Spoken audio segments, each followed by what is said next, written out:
स्थगितीचे कारण हे सद्भावनेने नाहीये. आरोपी जाणीवपूर्वक हे प्रकरण लांबवत आहे.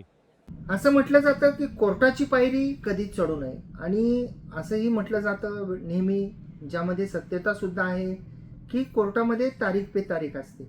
आपण वेगवेगळ्या चित्रपटामध्ये पाहिलं असेल, प्रत्यक्षात सुद्धा ज्यांना दुर्दैवाने कोर्टाची पायरी चढायची वेळ आलेली आहे त्यांनी सुद्धा अनुभवलं असेल की न्यायालयामध्ये तारखा पडतात. त्याची कारणं वेगवेगळी असतात.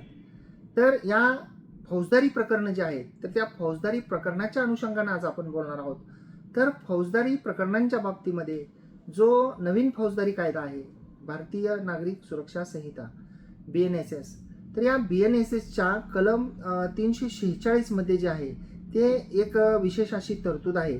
ती विशेष तरतूद जी आहे, power to postpone or adjourn proceeding, म्हणजे माननीय न्यायालय जे आहे ते तारीख कधी देऊ शकतं किंवा केस जी आहे ती पुढं पोस्टपॉन म्हणजे पुढची तारीख कधी त्याच्यामध्ये मिळू शकते, याच्यामध्ये